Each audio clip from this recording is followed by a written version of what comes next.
actually. Be careful. You were worried about me, were you? This much. Yeah. That's all you get. Tracker returns October 27th, part of CBS Premiere Week on CBS and streaming on Paramount Plus. I'm here for you. I'm Nora O'Donnell with the CBS Evening News.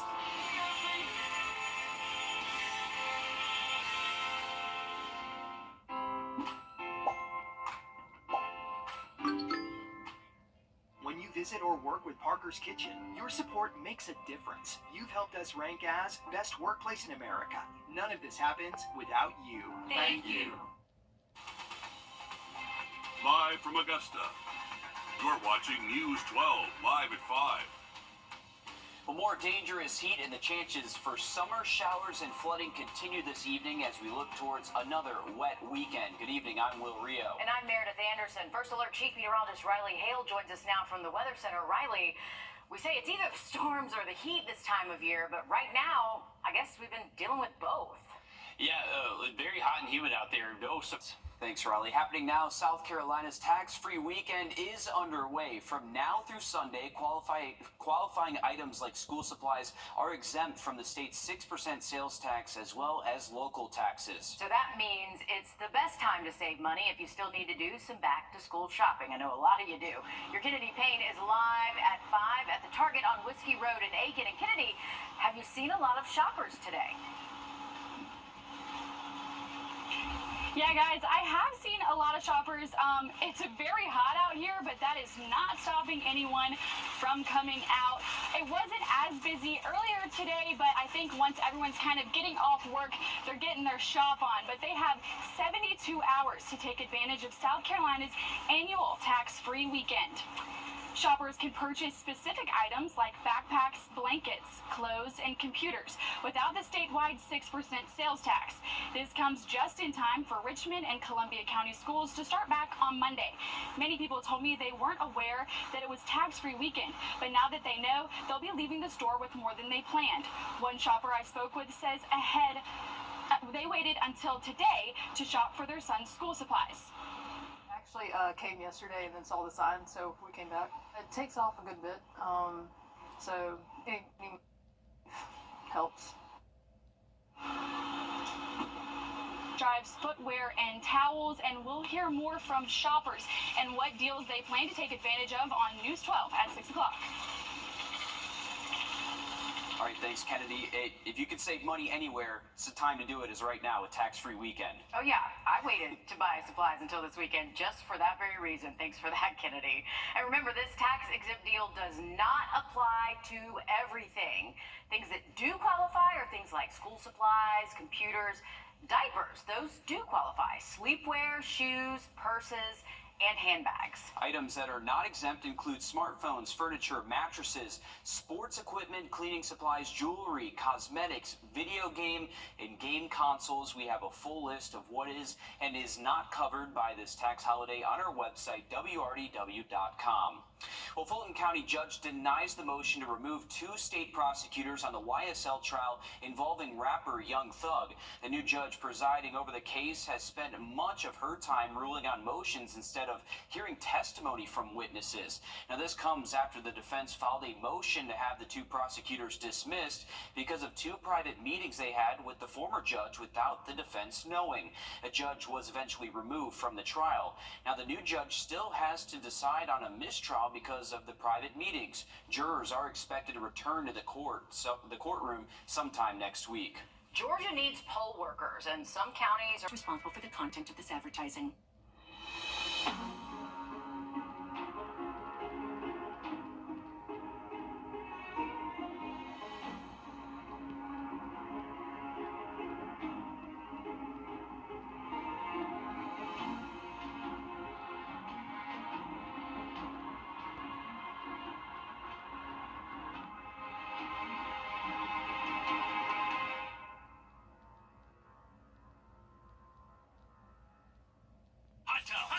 We are expecting higher rain chances for tomorrow, and that first alert is in effect.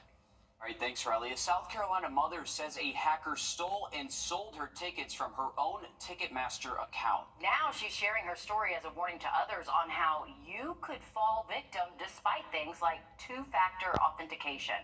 Nick Neville has that story. Sarah Baldwin couldn't wait to take her son Ashton to Williams-Brice for the historic Premier League soccer game. Liverpool is Ashton's favorite team, but this week those plans took an unexpected turn. I was really excited for the past 3-4 months, and then They're gone. Tickets to the game, which she paid $971 for back in February, end up in the hands of a hacker who Baldwin says got into her account and sold them. In 2024, how is this happening? How am I out Red 5 tickets and $1,000 and nobody even talks to me? In a customer support chat, the hacker explains that they're trying to sell the tickets, but the two-factor authentication isn't working, and says, quote, "I'm not getting neither code to my email or phone number." When Baldwin realizes something is off, she responds in the thread the next day, writing, quote, "Help, the previous messages have not been from me." How is it that the hacker seems to be having a back and forth conversation, and then the real account owner who's saying, "Help, fraud, this is wrong," and I'm having to wait 6 hours for a generic response? Even after she raised the red flag, the sham sale still went through to an out-of-state debit card. If you go into a local store now to buy something and you go to return it, you have to use your original payment method. But to me, Ticketmaster is letting the name change and the state and everything change. They're almost assisting the hackers do this. Baldwin sharing her story to raise awareness and get accountability. It's maddening, really, because I still want to go to events, but I can't, in good conscience, order from Ticketmaster and go through this again. Now, within a few hours of our sister station, WIS, researching all of this, she says she got a call from Ticketmaster offering to refund her the tickets and apologizing for the ordeal. The good news to come out of all of this, the Baldwins will still be attending the historic match on Saturday, thanks to some generous friends who gifted the pair tickets. Breaking news live at 5. An Aiken County man is facing charges after child sex abuse material is allegedly found on a phone in his possession. The Aiken County Sheriff's Office and the Internet Crimes Against Children Task Force arrested 28-year-old Kevin Johnson yesterday. This comes after investigators got a tip from the National Center for Missing and Exploited Children, which led them to executing a search warrant on a home in Gloverville. Now, Johnson is charged with 2 counts of exploitation of a minor in the 3rd degree, a felony offense which carries up to 10 years in prison each. Johnson was previously convicted on related charges earlier this year. Driving behind a dump truck can sometimes feel like you're just asking for a cracked windshield. Still ahead, how Georgia law protects these trucks at the expense of your vehicles. First Alert Radar, powered by Jim Hudson Automotive Group. Need a bug? Now to see if your home's exterior qualifies and add 10 additional years of life. Roof Savers, save your roof, save your siding, save your money. Driving behind a dump truck, it feels like a game of roulette. Rocks could fall out, damaging your car at best, or at worst, causing an accident. You probably noticed those stickers on the back of trucks warning you to stay back and that the trucks are not responsible for broken windshields. But is that true? Brendan Keefe investigates. The hits just keep on coming. More than 7 million insurance claims for auto glass in the U.S. every year. 2 witnesses told police they saw the stone fly out of the passing truck. 10,000 injuries from road debris. The left side of her face was crushed. And more than 100 deaths. The rock the size of a bowling ball hit a car's windshield, killing a grandmother. Dump trucks have signs warning of the danger. Stay back 100 feet, 200 feet, even a mile to avoid rock damage. The stickers also deny liability. The rock hit right there, and the windshield is ruined. Andrew Lampros has replaced 3 windshields in 3 years. All dump trucks, 1 in Tennessee, 2 in Georgia. How do you hold these guys accountable? Well, it's I don't know. What do you do for a living? I'm a lawyer. Not just any lawyer, Lampros is one of the top litigators in Georgia. His firm has extracted multi-million-dollar settlements in injury cases. but he had trouble even finding out who to hold accountable for his windshields. Yeah, it's very interesting that they have no problem keeping those stickers on the back, but they can't seem to keep any identifying information on the trucks.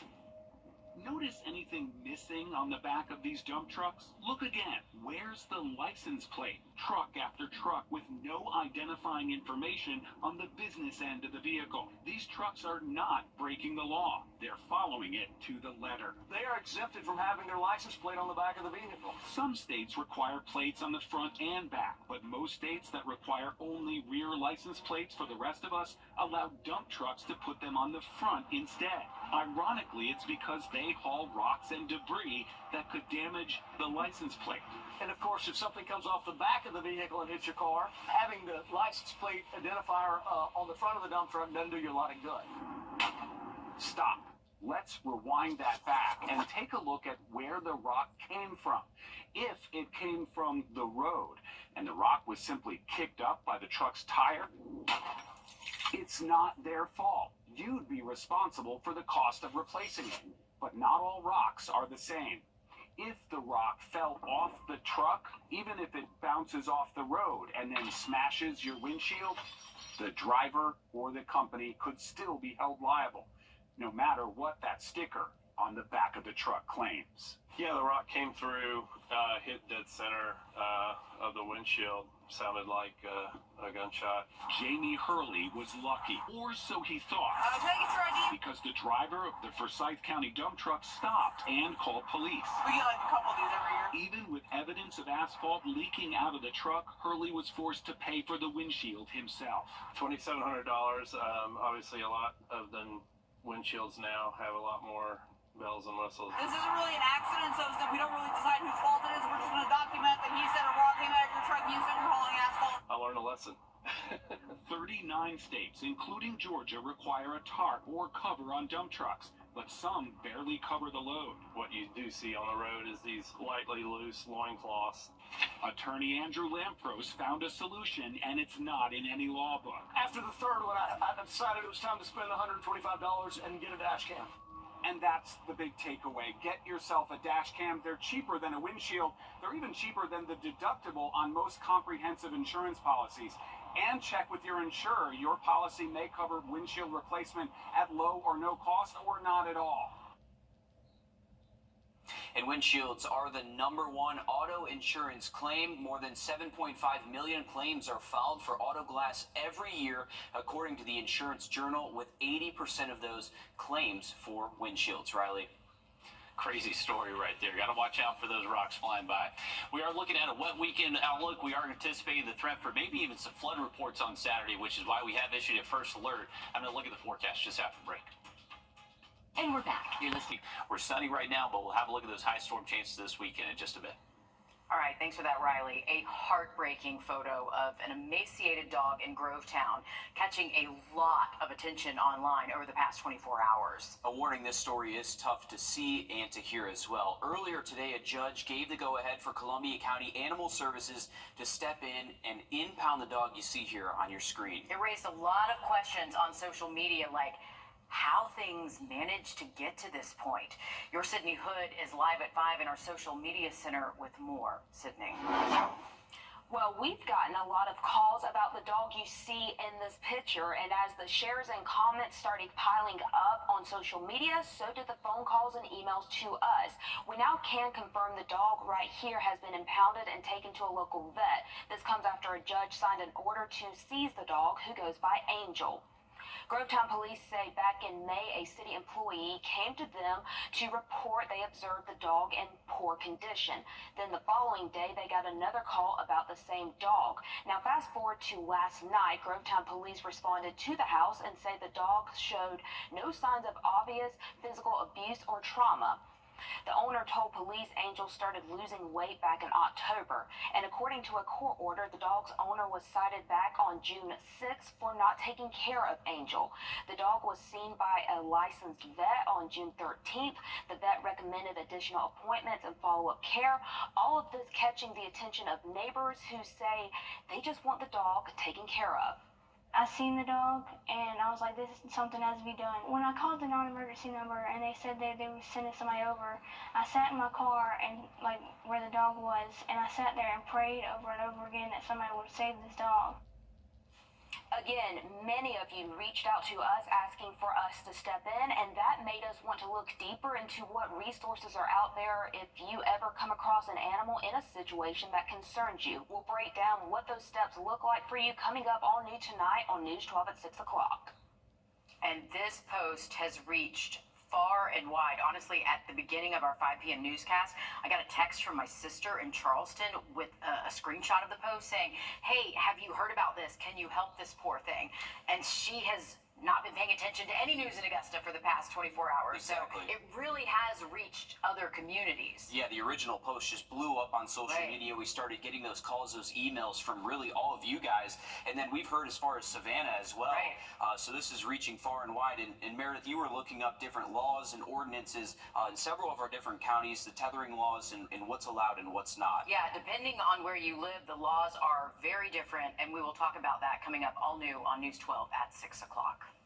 Aiken County schools were the first to head back to the classroom, and as students wrap up their second week of school, the school district's new superintendent says things are heading in the right direction. Dr. Corey Murphy tells us the start to the new school year was uneventful, which he says is a great thing. He says part of this is thanks to a new system that routes school buses, which integrates Power School to make sure that buses are taking the most efficient routes with your students. We want to make sure our buses are traveling the most efficient route. And sometimes the transportation supervisors would have to actually go online, look at a map, and then try to route it the best way. But now we have a uniform system that routes our routes for the children, as well as it talks to Power School. So as a kid is updated in our system, the routing software can also get that kid's name and address and make sure that we're all on the same page. And it just really streamlined the process. That is just a small tidbit of our sit-down interview with Dr. Murphy. You can watch the entire thing on our website, wrdw.com. And there are several upcoming events. If you still need to do some back-to-school shopping, tonight Grovetown officers will host their annual National Night Out Back-to-School Bash inside the Liberty Park Community Center from 6 to 9. If you can't make it tonight, you can scan the code on your screen right now. It'll take you to our website where we have a full list of upcoming events and back-to-school drives. Expect traffic delays on Whiskey Road in Aiken starting next week. Now, this is for a paving project by the South Carolina Department of Transportation. The city's Engineering and Utilities Department says to expect traffic delays on Whiskey Road southbound starting north of South Boundary Avenue. Now, the paving work is set to begin at 9 a.m. August 5th. It will continue until further notice. Today is National Coloring Book Day, and it just so happens to coincide with Beautify Augusta selling its 2000th Downtown Augusta coloring book. Organizers with the nonprofit Beautify Augusta tell us the goal of the coloring book was to highlight local business owners and the parts of the Garden City that makes it unique. So the book, this is filled with people who have businesses in the downtown space. Also, for example, we have Garden City Social here. So you find the name of the business owner, you see what they look like, and you see how the front of their building looks like. So the point in that is we're trying to help people who are not familiar with downtown become more familiar with the people who invest in businesses downtown, but also what the locations look like. And thanks to the success of this book, Beautify Augusta is using the money raised to bring another mural to downtown Augusta. Art Reed, who you see here on your screen, will be the artist. He's already created several large murals in downtown. The location of this new one will be announced next week. The Downtown Augusta coloring books are $10 each. You can find them around a ton of local businesses as well as Augusta & Co. in downtown Augusta. An amazing story coming out of the small town of Weston, Georgia, after 4 strangers stepped in to save the life of a 104-year-old woman trapped in a burning home. Fewer than 70 people call Weston home, so neighbors might not notice when a home goes up in flames because they're so spread apart. Well, that's what happened when the home of a hospice patient caught on fire with her inside. A family that just happened to be driving by the home saw the smoke and stepped in to help. So I was driving by and I saw smoke coming out of the pitch vent on the side of the house, and I I was like, that's not just an exhaust fan. That's a fire. That's Mason Newell. He and his family were on the way to Auburn, where he was set to move in as a freshman for college. He and his parents immediately called 911 and began fighting to get a window open. They could hear the woman inside crying out for help. Well, that's when two other passerbys, total strangers to the Newells and to the woman inside, also drove by and saw what was happening. And one of them just so happened to have a sledgehammer. Rick had a sledgehammer that he commandeered from somewhere. I don't know where he got that. Handed me a sledgehammer. I busted through the window, cleared it all out on the side of the edges. Rick was the first one in through the window, and then I followed in after him. We assessed the situation real quick. She wasn't hooked up to anything crazy, and then we just said, "Hey, are you guys ready? She's coming out." And we both grabbed her, put her out the window. Less than 5 minutes later, fire crews arrived and put out the flames. The elderly woman alive and thankful for these strangers' quick thinking. They say they are so thankful that God put them all in the same place at the same time. That is incredible. I have That was chills. Jamie, I have too. goosebumps. That's so awesome. Good thing they stepped in. They were definitely put there for a reason, and they accomplished that mission. Good job by them. We are expecting high rain chances this weekend. Slight flood risk returns to the region. Have a look at it coming up. Time and temp, brought to you by your First Alert weather team. Those temps just looking a little bit hotter day after day next week. All right, thanks, Riley. Is Savannah Gardner getting a special surprise this week? The Garden City housing team says Kenneth Bennett stepped up during the pandemic and began a community garden to help feed his community. Well, now the people he's helped are giving back to thank him for his hard work and dedication.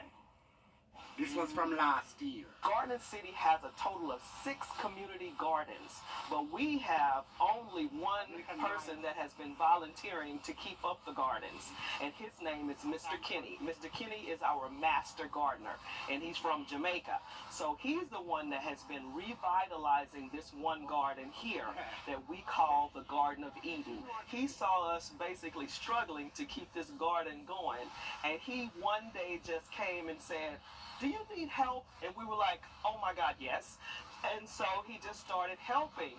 So every summer, partner with Youth Works. Youth Works is a group of teenagers, high schoolers that have church camp here in Savannah. I love having this opportunity to give back, because I know that I recognize that I'm blessed and some people don't have that blessing, and it's just great to be able to give back to the underprivileged communities. And when we realized that he did not have a place to stay, of course, the Garden City housing team dealing with housing, we automatically thought, oh my God, why don't we build Mr. Kenny a tiny home?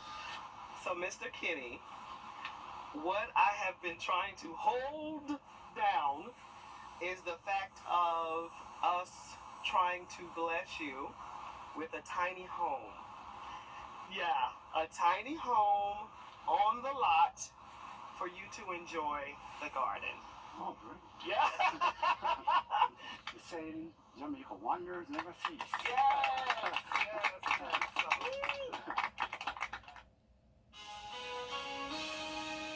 Laptops are better and less expensive than ever before, but for anyone going off to college or working remotely, they could be even more convenient. I'm Jamie Tucker. Coming up, I'm rounding up some laptop gadgets you may not know about. First Alert Radar, powered by Jim Hudson Automotive Group. When the unexpected hit. Our students are heading off to college soon, and even if you don't have to buy a new laptop for the school year, there are plenty of accessories they might need. Our consumer tech reporter Jamie Tucker has rounded up some back-to-school tech gadgets that might help your student get a head start on the school year.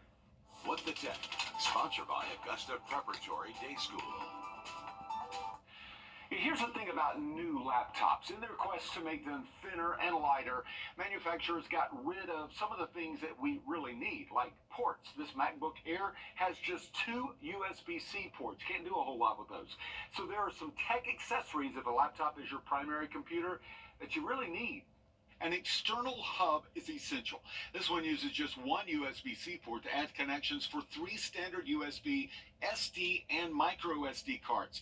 Another USB-C and an HDMI port for connecting to an external monitor or projector. One thing I miss in today's laptops is a DVD-CD drive. A portable drive connects to one USB-C port for watching movies and viewing and saving files. Your college student may be required to copy a project from their computer and pasting or uploading it to another device. A flash drive is perfect for moving files from one computer to another. Dorms and apartments rarely have enough outlets, so a power strip is necessary. I like the Anchor Power Strip Surge Protectors, 6 outlets, 2 standard USB, and 1 fast-charging USB-C port.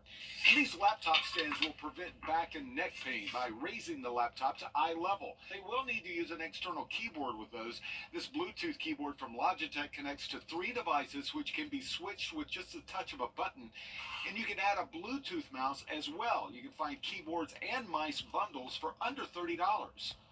For college students working at a small desk in a dorm or an apartment, adaptability and convenience are essential. And get this, all of these gadgets are under $50. That's What the Tech. I'm Jamie Tucker.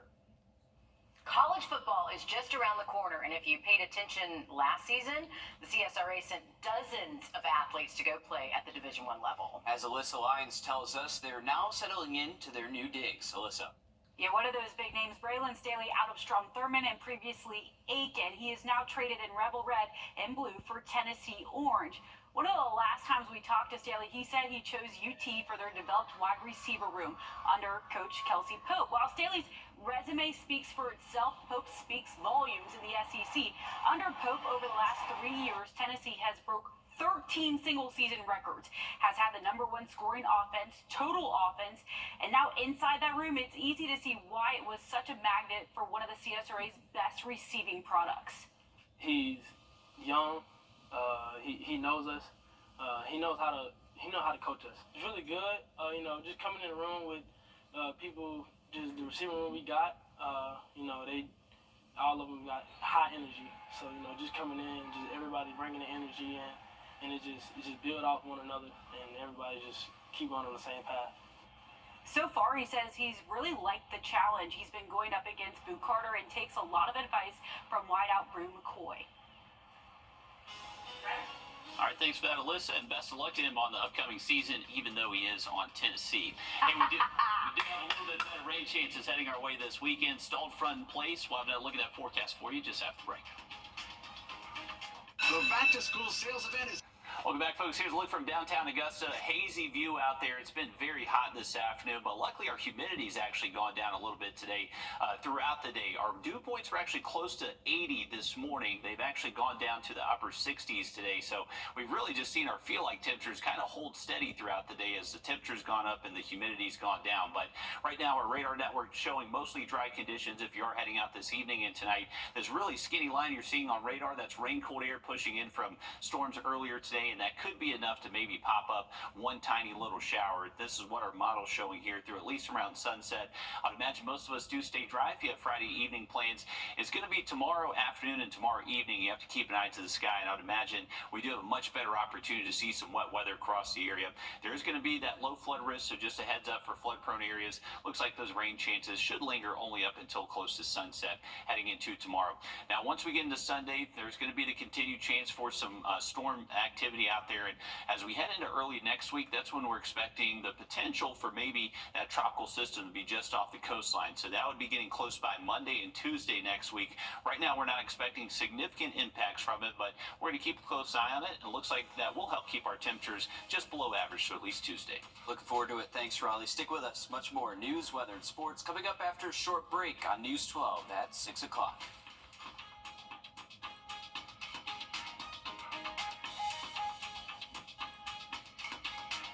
Join us right here on the... We're spreading our wings. Introducing new Chicken Deist hand-breaded chicken. Combo starting at $5.99. Freshly made for a crispy outside and tender inside. The chicken tides are turning when the captain is clucking. Captain D's.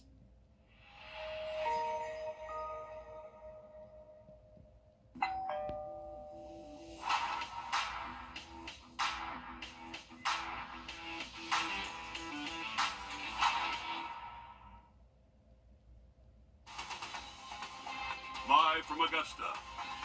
You're watching News 12 at 6 o'clock.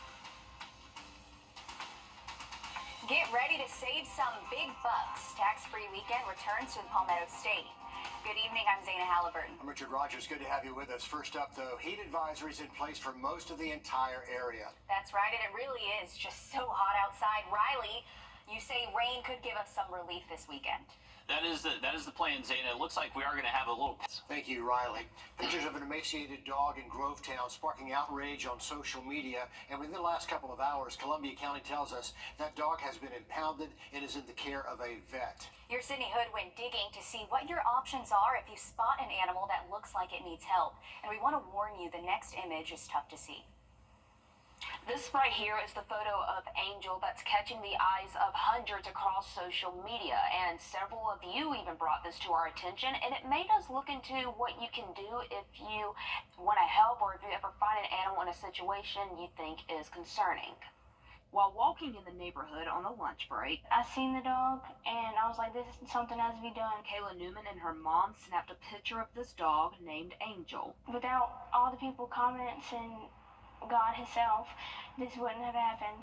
Some of us believe that anytime we're dealing with an animal, we should just call animal control and let them handle whatever that issue is. And unfortunately, so many of the things that us humans are perpetrating on animals, whether it's neglect or it's abuse, are so much more than just ordinance violations. They actually violate our state law and are arrestable offenses. Jessica Rock is an animal crimes resource prosecutor for Georgia. She says Georgia is the third state in the nation with this position. My role is to provide training for law enforcement, animal control, prosecutors, anybody who is involved in the investigation and prosecution of animal crimes. And then I also serve as a resource for them across the entire state anytime they are investigating the case or prosecuting the case and need the assistance of a resource prosecutor. She says local animal controls and police reach out to her and she provides the training. They will oftentimes send me pictures or videos and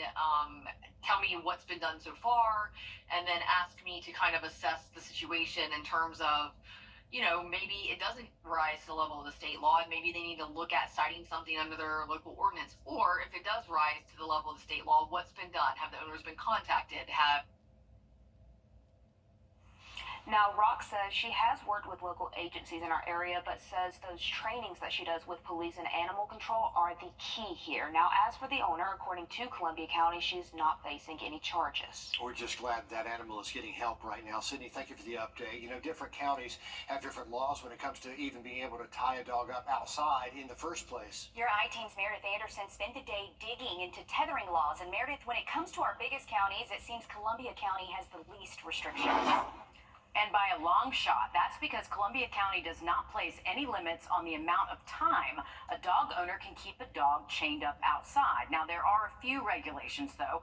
The dog must have access to clean water, food, and appropriate shelter. And that shelter must be big enough for the dog to stand, lie down, and turn. But that's it.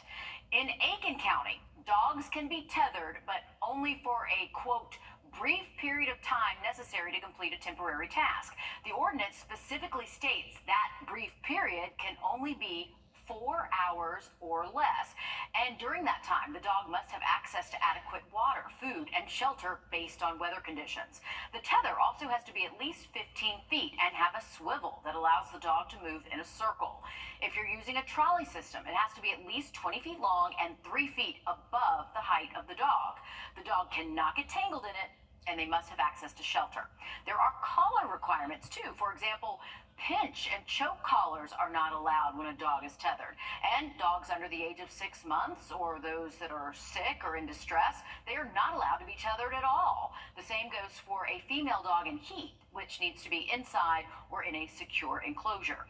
In Richmond County, you can only tether a dog if you are outside with it and the dog is in your line of sight. Again, very different rules depending on where you live. And these laws, they're not set in stone. Aiken County just changed theirs to make them more restrictive a few years ago, thanks in part to animal activists and rescues. So if you don't like the laws in your county, it never hurts to contact your lawmakers and let them know. Meredith Anderson, and a better look at those laws. Meredith, thank you. New tonight, an Aiken County man facing 2 charges after police say they found child sex abuse material on a phone in his possession. The Sheriff's Office and the Internet Crimes Against Children Task Force arresting Kevin Johnson yesterday. Investigators got a tip from the National Center for Missing and Exploited Children, so they did execute a search warrant on a home in Gloverville. Johnson was previously convicted on related charges earlier this year. Get ready to shop for all kinds of things and save some money while you're at it. South Carolina's tax-free weekend is happening now. Shoppers, from now until Sunday, you can purchase certain items tax-free, including electronics, clothing, school supplies, and select bed and bath items in-store and online. But things like cell phones, makeup, e-readers, sports equipment, and glasses and contacts are not exempt.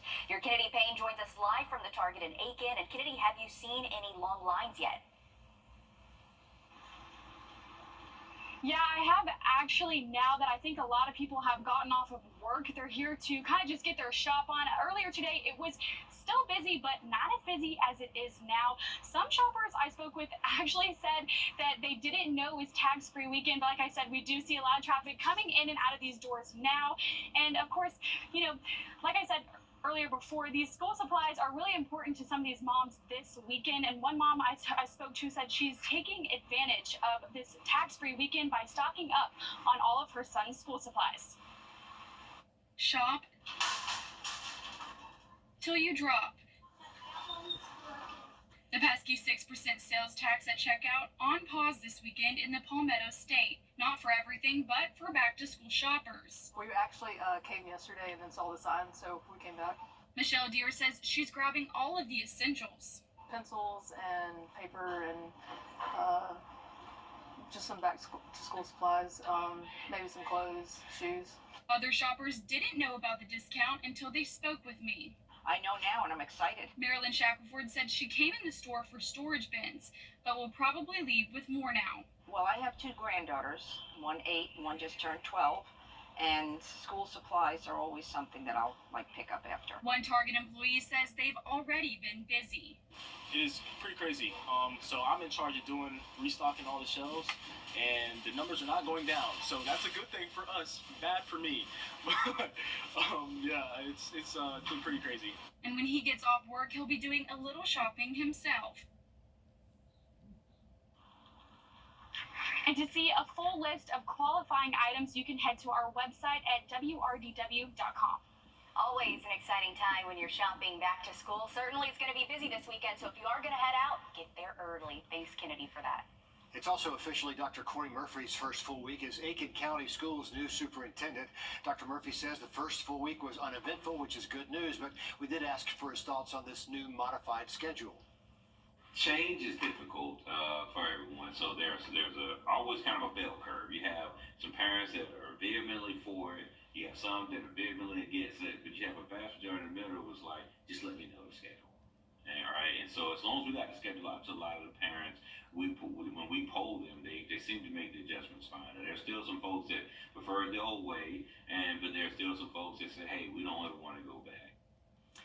And you can watch our full interview on the website, wrdw.com. A major road in Aiken is getting a facelift next week. South Carolina DOT says expect traffic delays on Whiskey Road for paving. The city's engineering and utilities department says to expect traffic delays on Whiskey Road southbound starting north of South Boundary Avenue. The paving work is set to begin at 9 Monday morning and will continue until the work is done. Also tonight, we have a new commanding general at Fort Eisenhower. Major General Ryan Janovic took over command of the Army post from Major General Paul Stanton this morning. Major General Stanton held command for 3 years, overseeing some big projects. The name change from Fort Gordon to Fort Eisenhower, renovating some military housing, and then creating a new cyber campus where that signal tower used to stand. Good luck to General Stanton as he heads out, and we look forward to what is in store under Major General Ryan Jankovic's command. Still ahead on News 12 at 6 o'clock, we have your first look at a new tech hub created to inspire innovation and creativity right here at home. What to expect and how you can use it next. And we've been dealing with the dangerous heat the last couple of days. We're switching our weather pattern to bring more storms for the weekend. We'll have that full forecast just after the break. Time and Temp, brought to you by your First Alert Weather Team. Saturday, and keep it close by for your Sunday. Will do, Riley. Thanks so much. Well, check this out. 3D printers, a sound mixer, a green screen, and more.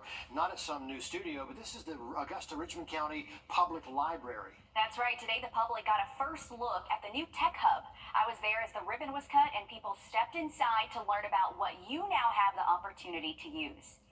A new space brought on by teens and what they felt would be innovative for the library. Director Emmanuel Mitchell took that feedback and brought it to life. For the next generation, it opens the door to let them know that, yes, the library is a place for books, but it's also a place to inspire you to go from using a 3D printer to pulling books on a 3D printer to wanting to know more about how they work. Inside, you'll find just about anything for the creative mind. 2 3D printers, a 3D laser printer, green screen, and music production equipment.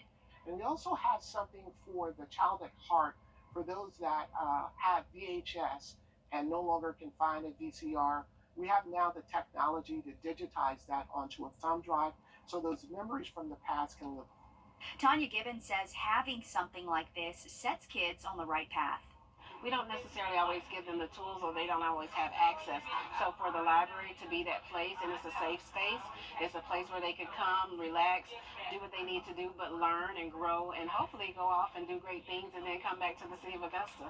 And kids are already enjoying the space, like Maurice Norman, who initially said he was not too thrilled about coming to the library until he saw the tech hub. I pretty much thought it was like a little boring, but after I saw lots of fun stuff, it was fun, exciting. I even wanted to 3D print something. And he's absolutely right. It was far from boring. It really was cool to see this stuff. If you're interested to see what this laser printer is actually making, it's this. It's a little wooden keychain that has the Augusta Richmond County Public Libraries. Very nice, yeah. Yeah, it's cool. So here's my little token. If you're interested, you can start signing up to use the Tech Hub Monday by giving the library a call. And this is only phase 1. The library does plan on adding a recording studio as well as a classroom for coding instruction and script writing. That is all next level stuff there. Very high tech there. In fact, the Tech Hub was made possible through a city grant. All it takes is a library card to use this space, and you can find out much more about all of it on our website, wrdw.com. Pretty great news there. Well, from classroom learning to after-school activities and testing, your student and by extension your family could face burnout this year. We look at ways to fight that coming up next. First Alert Radar, powered by Jim Hudson Automotive Group. Joe Biden made... Ask your eczema specialist about to fix it. Hi, I'm actually Dave with Laurelwood Equipment, and my experienced team wants to change the way you shop for outdoor equipment. When you come to Laurelwood, you won't be left standing around unacknowledged. Our friendly, knowledgeable staff is here to help you make an informed decision based on your specific equipment needs. From Exmark zero-turn mowers to steel chainsaws, we want you to be satisfied with the performance and the price. Come see us today. We're conveniently located off Exit 1 in North Augusta.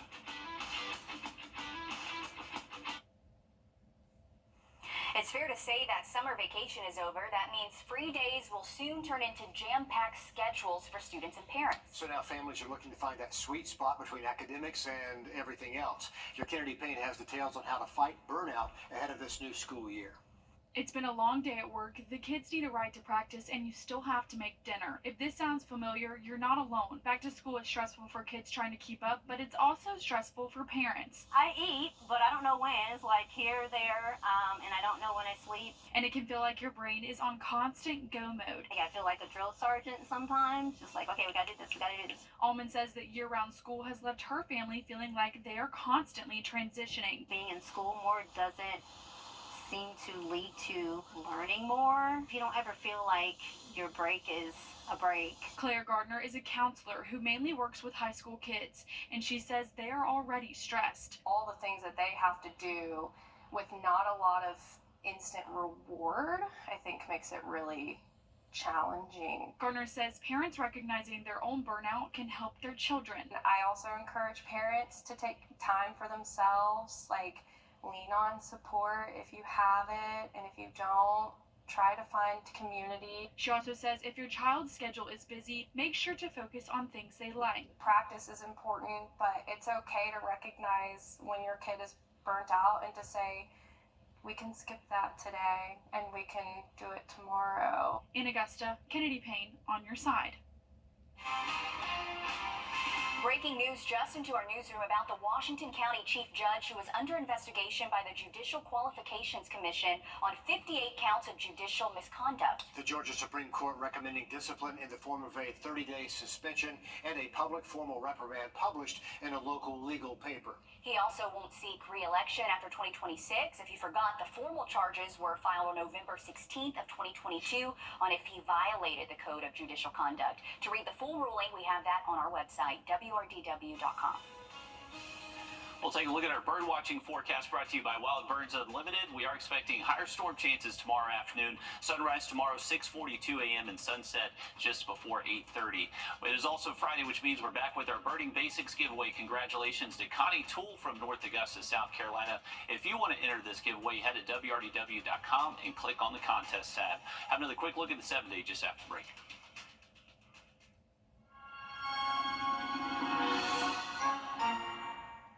Why is our border a chaotic? Sweet dreams, people. On this Friday night, we go on the road with a professional sports team that held the longest losing streak in history. How the team's perseverance led to the ultimate victory. Those headlines and more on the CBS Evening News. All right, before we leave you tonight, I want to give you another quick update on potential Tropical Cyclone 4. This will likely become Debbie as we head into the weekend. It is anticipated to become a tropical storm by this weekend. It's going to hug that Gulf Coast of Florida, cross over Florida early next week, and then be off the Georgia-South Carolina coast as we head to early next week. We're going to have a close eye on this right now.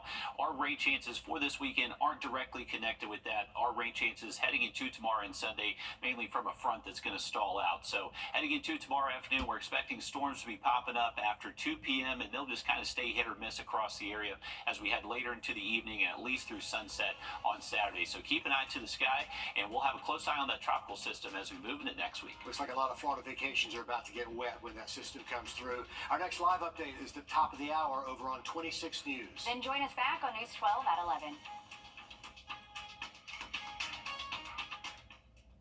At the CBS Evening News, we focus on solutions, finding solutions to help people understand what are the right choices to make for you and your family.